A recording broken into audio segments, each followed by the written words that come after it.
Africa Today. I am Peace Ogenegbawe. First, let's talk the headlines. On the headlines, ASU extends strike again. Ghanaian killed by lions in zoo. Still on the headlines, Angola bids solemn farewell to ex-strongman. And on sport, Bielsa Queen shoots down USFA to top group. Now the news in detail.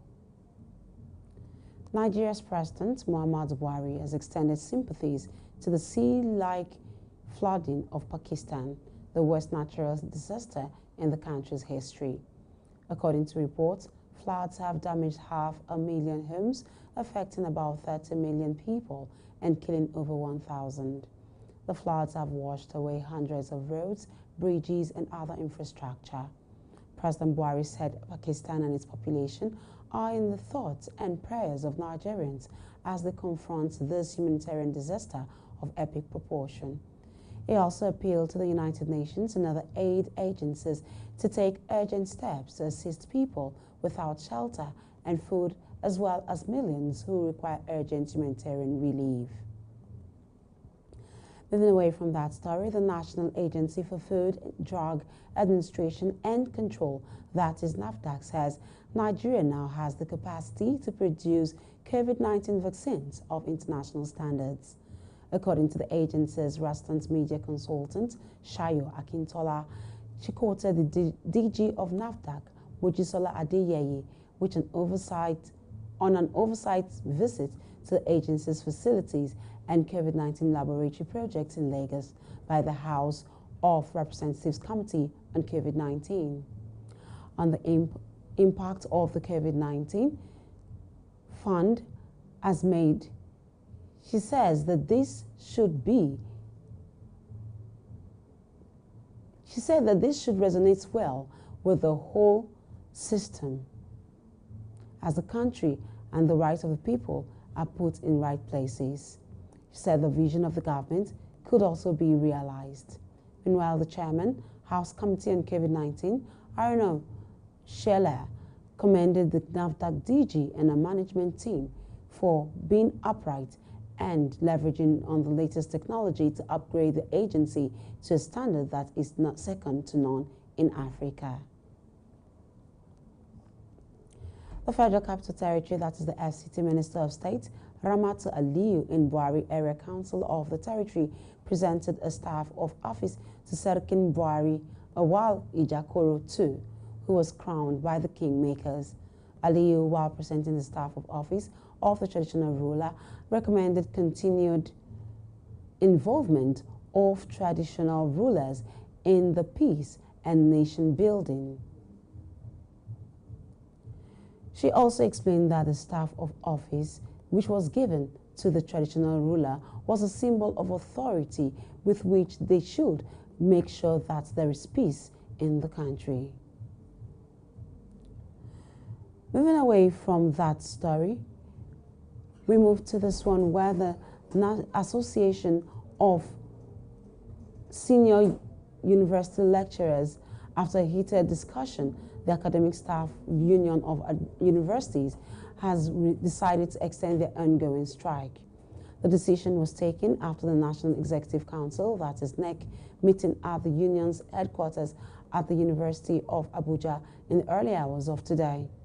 According to reports, a meeting of the National Executive Council of the Striking Academic Staff Union of Universities, ASU, started in Abuja on Sunday night and ended in the early hours of today. According to the meeting, there's been an extension of the strike. We go on a short break, and when the news returns, news from other parts of West Africa. Do stay with us.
Welcome back.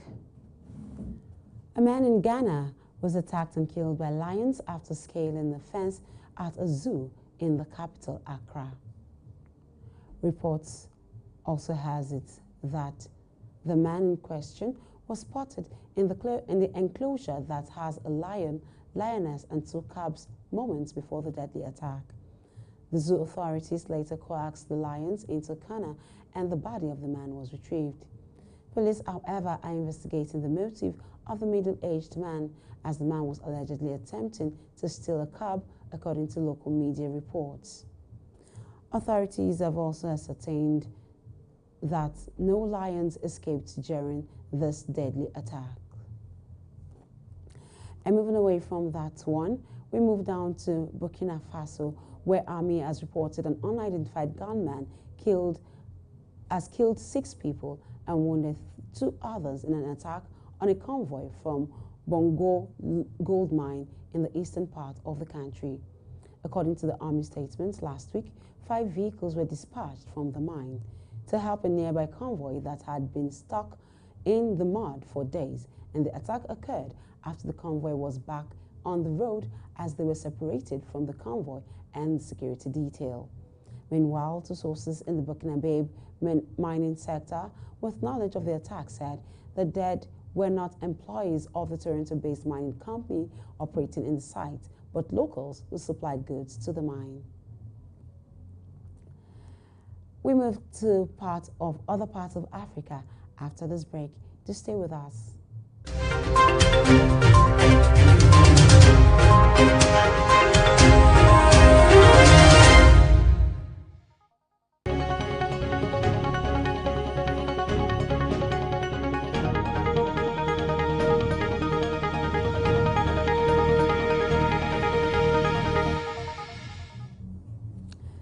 Welcome back.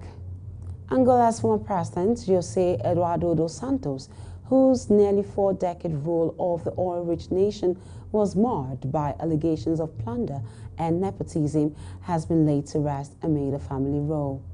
The funeral, which was disputed by some of his children, was held at the historic palm tree-lined Praça da República in the seaside capital Luanda on what would have been dos Santos' 80th birthday.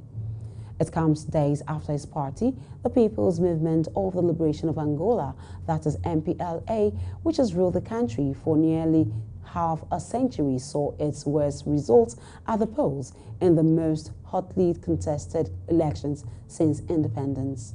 Dos Santos died last month following a cardiac arrest, and he will be remembered as a statesman and devoted Pan-Africanist.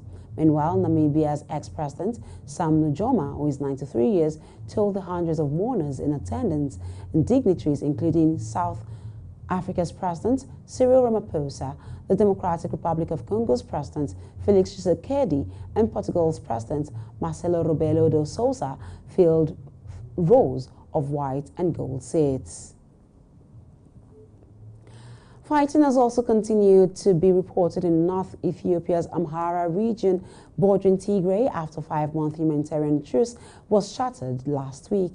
Tigrayan forces took to the Amharan town of Kobo on Saturday after pushing southwards near the border. The army had earlier said it was withdrawing from the town to avoid the risk of a high number of casualties. Meanwhile, residents of nearby towns and villages says fighting have continued in the mountain ranges close by and the situation remains volatile. Authorities in Waldia and Desi, the 2 major Amhara cities said near the area, have also imposed partial nighttime curfews. Ethiopian regional governments, including Oromia and the Somali region in the east, have expressed solidarity with the army and the Amhara and Afar region that are the scenes of the recent clashes. At the height of the war last year, various regions sent forces to the front lines. And in Libya, Saturday's deadly clash that took place in Libya's capital, Tripoli, the minister of the Tripoli-based government, Abdulhamid, stressed the need for elections. Militias patrolled nearly deserted streets in Libya's capital on Sunday, a day after clashes killed over 30 people and ended Tripoli's month-long stretch of relative calm. The fighting broke out early Saturday and pitted militias loyal to the Tripoli-based government against other armed groups allied with a rival administration that has for months sought to be seated in the capital. Libya has plunged into chaos since the NATO-backed uprising toppled and killed longtime dictator Muammar Gaddafi in 2011. The current stalemate grew out of failure to hold elections in December and Biba's refusal to step down. Last month, at least 13 people were killed in militia fighting. Up next is business news. After this break, stay with us.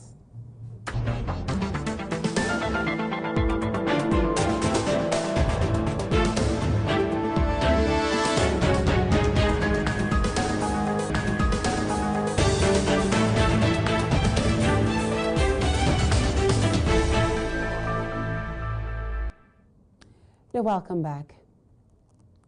Reports made available shows that the capacity of the 11 electricity distribution companies, otherwise known as DISCOs, to absorb more power generated by the generating companies known as GENCOs grew by a mere 18% since the sector was privatized nearly 9 years ago. The GENCO so far says they had been able to generate 5,516 megawatts daily from January to July 2022, but the DISCOs had been able to absorb 3,802 megawatts per day. Experts say Nigeria needs at least 30 megawatts to attain power sufficiency, and the DISCOs have consistently blamed their inability to absorb the whole of power produced by the GENCOs on their lack of capacity to retrieve tariffs, which had led to shortfalls in the sector. While speaking during a power sector dilemma,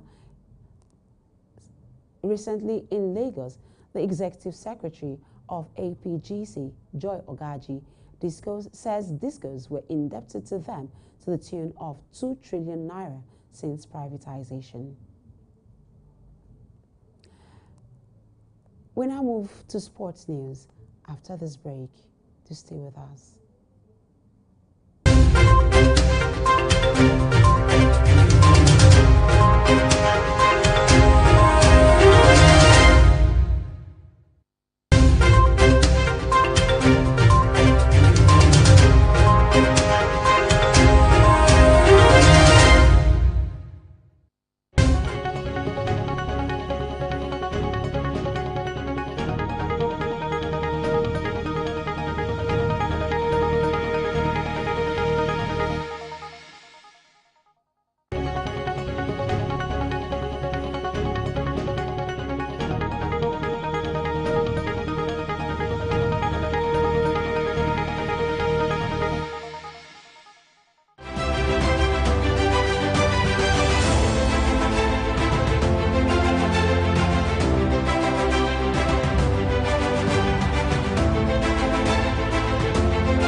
Very good afternoon to you and welcome to Sports News on Africa Today. I am Richard Badum.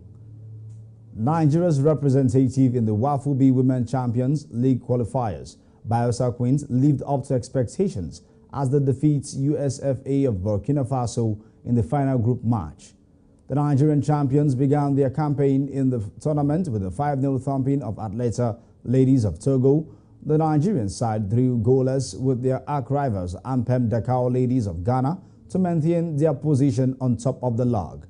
Meanwhile, Bayelsa Queens topped the group with 7 points ahead of Ampem Dakar, who also have the same number of points but had to drop to the second position due to inferior goals difference. And away from that story, plans of the Nigeria Super Eagles Team B to get a positive result in Ghana against the Black Galaxies proved abortive as they suffered defeats in Cape Coast. The first leg of the final round of the Championship of African Nations was on Sunday and took place at the Cape Coast Stadium in Ghana, and it was the host that carried the day. The Nigeria side controlled the game in the first half and had their own fair of chance through Joseph Onoja, Babatunde and Abubakar Adamu, but they failed to take them. The hosts came back stronger and better in the second half, and their efforts paid off earlier as they were awarded a sports kick. With the result, Super Eagles now have a mountain to climb as they must score 3 unreplied goals against the Ghanaians in Abuja next weekend to have a chance of progressing to the CHAN competition that will be held in Algeria next year. Meanwhile, Nigeria's national men's basketball team, the Tigers, suffered another defeat in their quest to qualify for the 2023 FIBA World Cup as they lose 67-70 to Angola in their Group E match. The Tigers is vying to pick one of the 5 slots for African teams at the 2023 FIBA World Cup. Up next for Nigeria in the next window of FIBA World Cup qualifiers is a game against Ivory Coast on Friday, February 24, 2023. 16 African teams are competing in the FIBA Basketball World Cup 2023 African qualifiers through 5 tournament windows over 15 months. The qualifiers, which run from November 21 to February 23, will see 5 African national teams earn a spot in the FIBA Basketball World Cup that is scheduled to take place from August 25 to September 10, 2023 in Japan, Indonesia, and Philippines. Meanwhile, tributes are poured in for Kenyan cyclist Sule Kagangi, who died while competing in a race in the United States of America. He had been participating in the Vermont Overland race on Saturday with a fatal crash, according to a statement by his team. The 33-year-old was competing alongside his fellow Kenyan cyclist John Kariuki, Nancy Akinyi, and Uganda's Jordan Schleck. Rachel Ruto, the wife of Kenya's president-elect William Ruto, described Kagangi's death as a loss of a friend and a mentor to East Africa's cycling community. Kagangi won the men's edition of the first gravel race held in East Africa at the iconic Mahasi Mara Game Reserve in Find Rest in the Bosom of God. And that's your sport news on Africa Today. Back to peace for the rest of the news. I'm Richard Badum.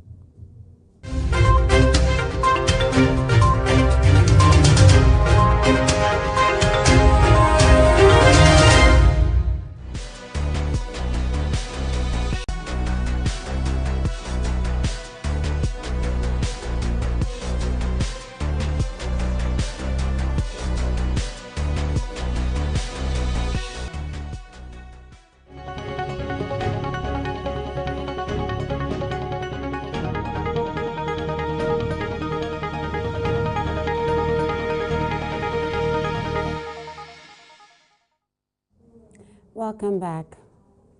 Somali-based Al-Qaeda-affiliated Islamic militant group Al-Shabaab has issued a new threat against neighboring Kenya. Al-Shabaab said in an English-language statement that it will continue to target Kenyan towns and cities until Kenyan troops are out of Somalia. It said that if the Kenyan government continues to maintain its invasion of Muslim lands, it will continue to strike inside Kenya. Al-Shabaab has been fighting Somali government and AU peacekeeping operations in the country for more than 15 years. And that's Africa Today, but before we go, here are the headlines again. We told you that ASU's extended their strike again. Ghanaian has been killed by lions in the zoo. Angola has bid is a solemn farewell to ex-strongman. And on sports, Bielsa Queen shoots down USFA to top group. Remember to visit us on Facebook at Hills TV, Instagram at Hills TV. Our YouTube channel is at Hills TV. I am Peace Orkinegbawi. Thank you for watching.